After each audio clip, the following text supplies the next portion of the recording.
What the fuck is this? And what if I just... Shit! What if I told you that a 75-year-old grandma just looking for scrap metal managed to knock off an entire country off the internet by accident? Seriously, have you ever thought about what would happen if your entire country just vanished from the internet? Not just your house, not just your neighborhood, literally everyone, everywhere. Cut off in an instant. Like, what would happen? Banks freeze, social media stops, and no one even can send a simple message. But what if I say it actually happened? And the person behind this nationwide blackout wasn't some genius hacker or a team of cyber criminals. Nope. It was just a regular Balkan grandma out with a shovel, trying to dig up some scrap metal. You know, the usual stuff. But you might think, wait, what? How the fuck is this even possible? All grandmas are that dangerous or what? Well, let's see. I guess everyone knows the feeling when the Wi-Fi drops, then you just wait 5 seconds, still not back, wait another 5 seconds, still nothing, you restart the router, still nothing, you restart once more because you maybe restarted it incorrectly before, still nothing, then call your mom to talk with the internet guys, and the internet guys say, fuck off. And you start to think, where did I fuck my life? Now imagine that happening to literally everyone in your entire country, all at once. Yeah, that's what went down in Armenia back in 2011. Their internet back then was kind of like one of those old garden houses. Everything had to squeeze through a single main fiber optic cable. Most of Armenia's internet came through neighboring Georgia, and that one cable was pretty much the digital lifeline connecting the whole country to the outside world. And this wasn't just about checking YouTube or sending memes or nudes. Stop, bro! The whole fucking ecosystem was based on this. People depended on the internet for their jobs, paying bills, running businesses, and keeping in touch with family members abroad. Even schools, banks, shops, everything was plugged in. So when that cable went down, it was like someone had just flipped the giant off switch on the entire country's digital life. And most people never realized how fragile the whole system was. Until, of course, it all came crashing down. But wait. Everything else in the world works like this. People have no clue that the system they build is like bullshit. Then it breaks down and everyone starts to panic. But fuck.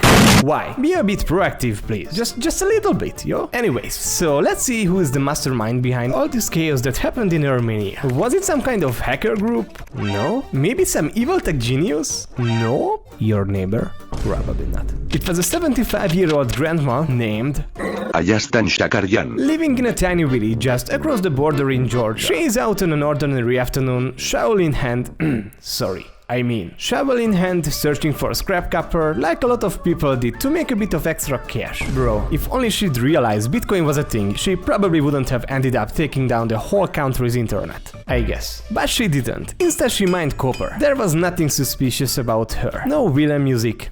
Okay, maybe a bit. And no top secret mission. Honestly, she had no idea what she was about to stumble on. She wasn't plotting to take down a country or even cause the slightest bit of trouble. She was just trying to get by, like any grandma might. But on this day, that simple act of digging was about to set off a chain reaction that nobody saw coming. A chain reaction that exploded the country. So let's talk about what really went down on that day. Ayastan, the grandma, was out near a railway track, shovel in hand, just doing her thing. She had done this before. Dig a little, find a bit of copper, maybe earn enough for some groceries. But this time her shovel hit something different. She thought, fuck, I will be so rich you can't imagine. Then she hit again, and again, and once more. Finally she cut the wire. Great success. But the thing is that it wasn't just any wire. It was the main fiber optic cable that carried nearly all of Armenia's internet traffic. With one hard swing, she managed to crack open the cable. Okay, actually probably without even realizing it. But that one simple move was enough to snap Armenia's only digital lifeline. Then, suddenly, millions of people were cut off, all at once. Banks couldn't process transactions, businesses couldn't send emails, and students couldn't do their homework. Everything online just stopped. At first, nobody knew what happened. People thought maybe it was a technical glitch or even a cyber attack. But as the hours ticked by and the entire country stayed offline, the misery just kept getting weirder. No one suspected the real culprit was an unsuspecting grandma with a shovel. The moment the cable was cut, chaos broke out across Armenia. It was like the whole country had suddenly been hit with a digital blackout. Phones started ringing off the hook at internet providers and news stations. Social media, the little bit that people could still access through mobile data all dial-up line, erupted with wide theories. Was it hackers? Was it sabotage? Was it George Bush? Some people even joke that the aliens were behind it. Great minds. The greatest ones.